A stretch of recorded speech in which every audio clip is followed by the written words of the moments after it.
Bonjour à toutes et à tous. Perle, médium, énergéticienne, accompagnatrice en cette période si chamboulante.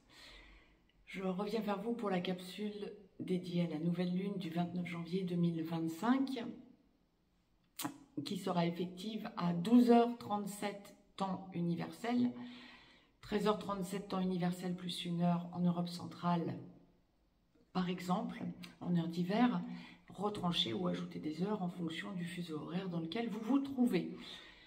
Cette nouvelle lune, donc conjonction du soleil à la lune, sera effective à 9,51 degrés Verseau. Il y a également une conjonction Mercure-Pluton en Verseau également, ce qui nous crée un amas planétaire en Verseau. Sur le 2e degré, cette conjonction Mercure-Pluton sur le 2e degré du Verseau. Pourquoi je vous en fais état? Parce que Mercure étant la planète la plus rapide, indépendamment de la Lune bien sûr, Mercure donc reste peu de temps conjoint à Pluton et crée une conjonction pile poil à l'heure de la nouvelle Lune. Donc je tenais à vous en faire état. En astrologie occidentale, bien évidemment. Les énergies qui se mettent en place le 29 janvier 2025 courront jusqu'au 12 février 2025, date de la prochaine pleine lune. Donc, nous allons avoir une montée en puissance des choses qui vont se mettre en place de la nouvelle lune à la pleine lune, qui tomberont dans la matière, viendront réellement se matérialiser de la pleine lune à partir du 12 février. Bien sûr, je vous posterai des capsules pour cette pleine lune qui se mettront en place donc jusqu'à fin février, qui descendront dans la matière. Donc nous allons aborder ici, dans cette capsule, la sphère sentimentale, hors relation sacrée bien sûr. Donc nous allons aborder la sphère sentimentale traditionnelle, la sphère sentimentale lorsque vous êtes dans un couple avec une âme sœur et quand vous êtes dans une relation avec un ou une perverse narcissique ou avec une personne toxique. Sachant que pour les pervers narcissiques, vous pouvez être dans une relation avec un ou une perverse narcissique en n'étant pas dans une relation sacrée par ailleurs. Si vous êtes dans une relation sacrée ou voué à rencontrer votre autre, âme sœur sacrée ou flamme jumelle, bien vous pouvez être avec un pervers ou une perverse narcissique, effectivement, et que ça commence à devenir lourd pour vous, que vous preniez conscience que vous n'êtes pas dans une relation traditionnelle ou avec une âme sœur, mais avec un ou une perverse narcissique. Vous travaillez donc votre blessure d'abandon. Si vous êtes dans une relation avec une personne toxique, hors relation sacrée, c'est possible aussi et vous en prenez conscience. Donc, vous n'êtes pas dans une relation que l'on peut qualifier de traditionnelle ou avec une âme sœur, vous êtes avec une personne toxique. Mais si vous êtes dans une relation sacrée, âme sœur sacrée comme flamme jumelle, vous travaillez donc votre blessure de rejet avec cette personne toxique. Ce qui crée des différences. C'est pas pareil quand on est avec une personne perverse narcissique qu'avec une personne toxique. Nous allons donc analyser tout ça ici et maintenant.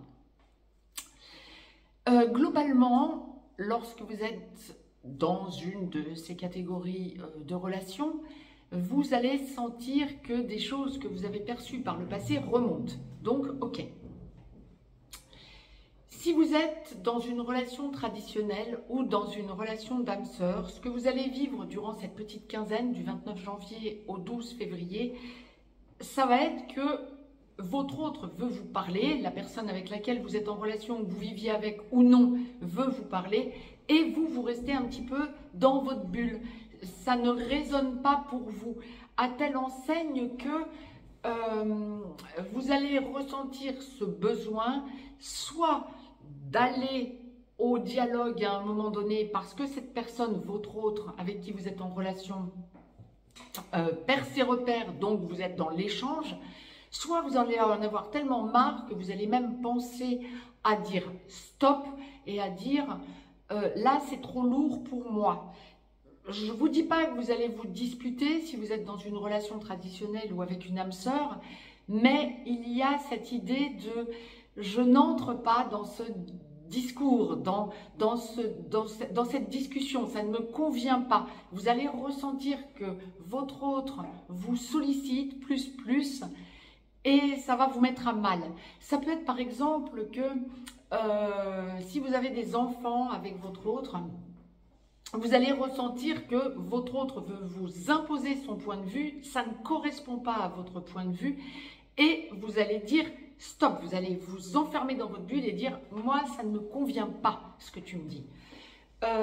Si vous en arrivez à penser séparation, sans grand étonnement, c'est parce que votre autre vous bouscule, votre autre essaie de vous imposer son point de vue par mal-être. Ben oui, vous pouvez être deux effectivement, mais vous n'avez pas à accéder à tout prix au mal-être de votre autre.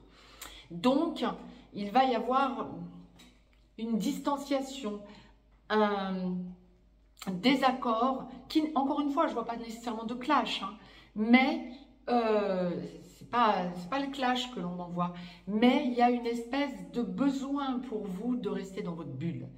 Et votre autre ne va pas comprendre pourquoi vous n'accédez pas à la discussion qu'il ou elle vous impose. Lorsque vous êtes dans une relation traditionnelle ou d'âme-sœur et qu'il y a déjà des distensions, des distorsions, ça ne va pas arranger les choses. Vous allez bien réfléchir et ça ne sera pas forcément durant cette quinzaine que vous allez clasher, mais il y a une idée de séparation. Ceci étant dit, il n'y a pas que ça. Lorsque vous êtes dans une relation traditionnelle ou d'âme-sœur et que ça se passe relativement bien, c'est une quinzaine, vous l'aurez compris, où il y a distanciation.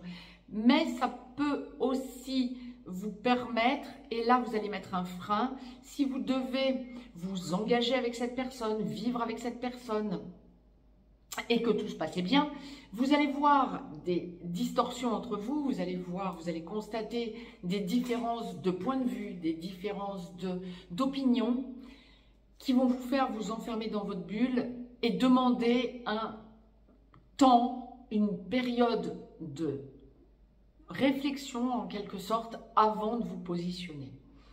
Mais il est fort possible que si vous ne vivez pas encore ensemble, cette personne fasse un peu le forcing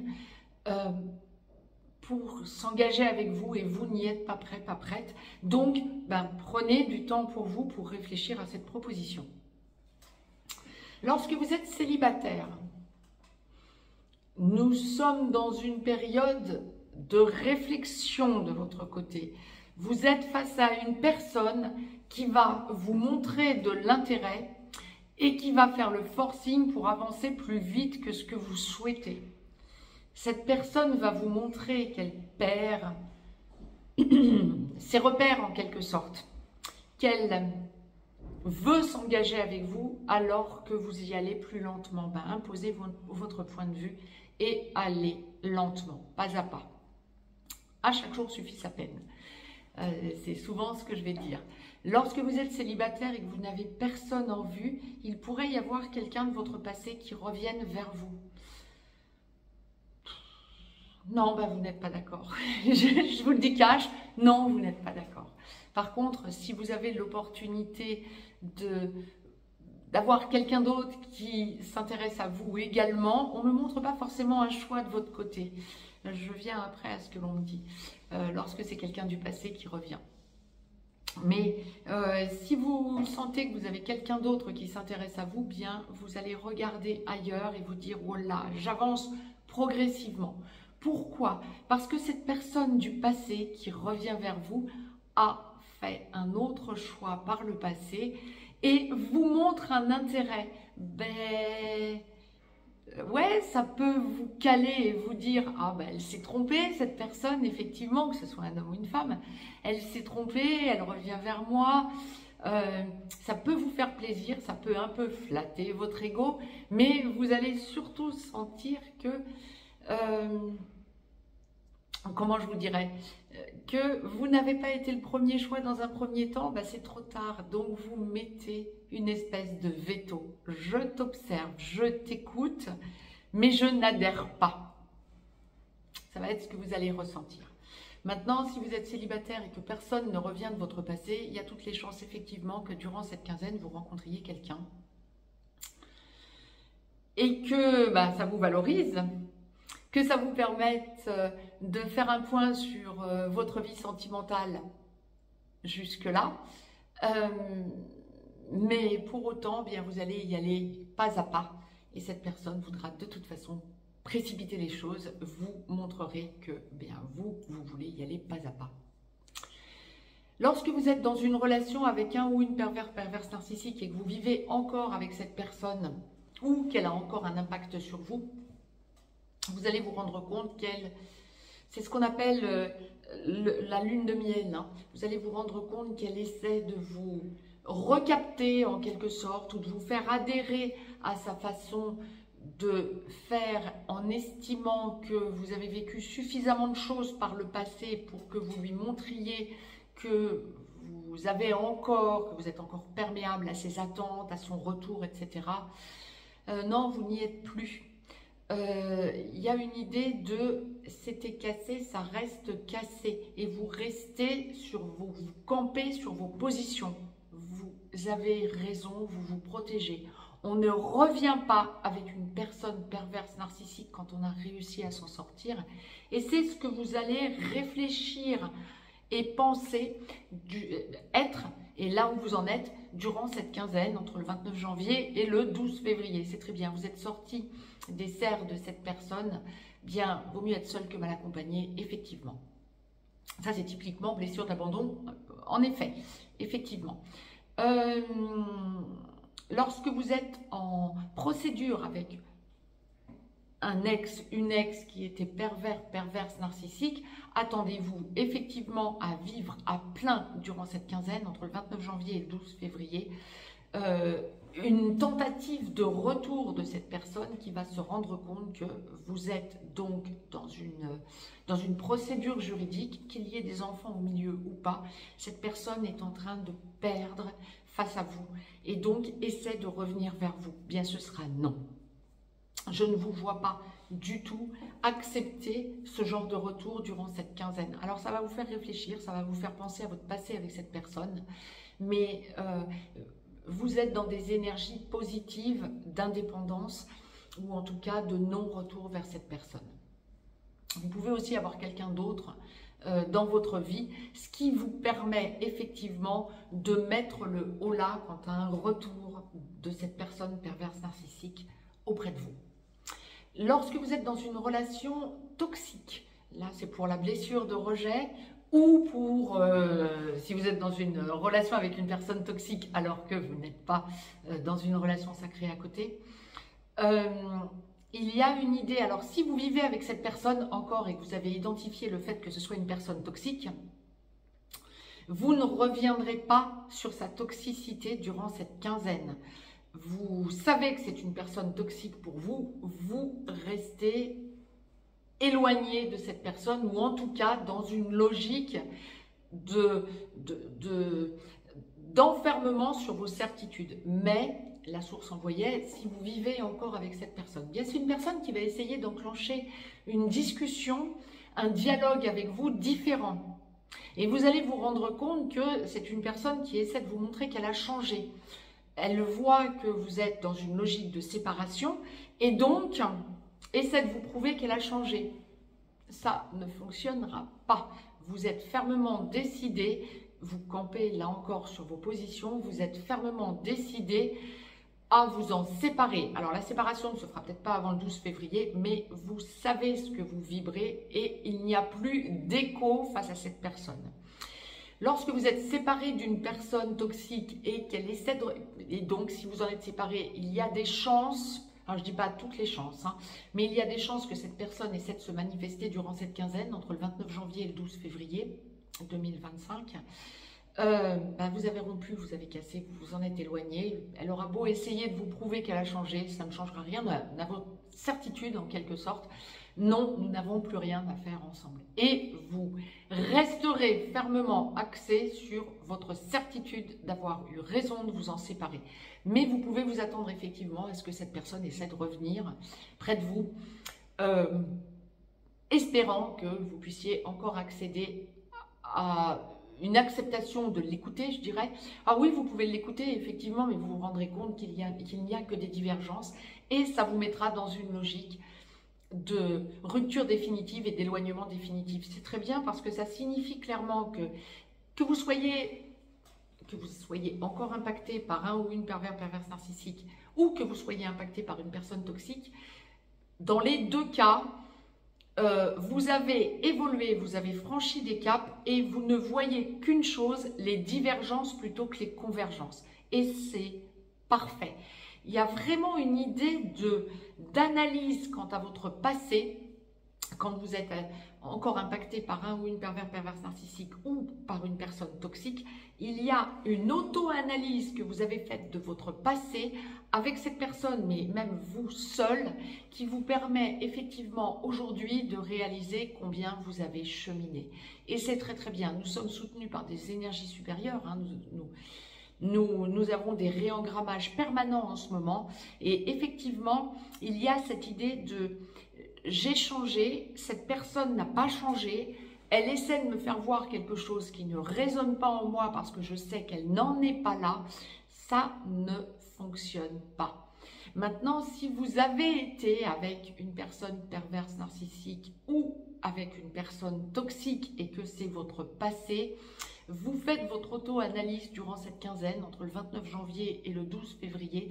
Vous revenez sur ce que vous avez vécu par vous-même, hein, dans votre intériorité, sur ce que vous avez vécu avec cette personne, que ce soit le bon ou le mauvais, et vous vous rendez compte de toutes vos erreurs durant la relation avec cette personne.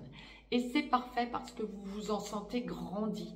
Et c'est là que la source veut vous amener, à sentir que vous êtes dans une quinzaine de compréhension quant à vos erreurs passées. Et c'est parfait. Alors ça va peut-être un petit peu vous chambouler, vous allez vous dire sur vous-même, mince, je me suis quand même laissé impacter, aveugler pendant un certain temps, plusieurs années, voire longtemps. Aujourd'hui, ça ne vibre plus pour moi, je reste dans mes belles énergies et c'est parfait. Il y a une force, une puissance en vous, c'est ok, c'est très bien.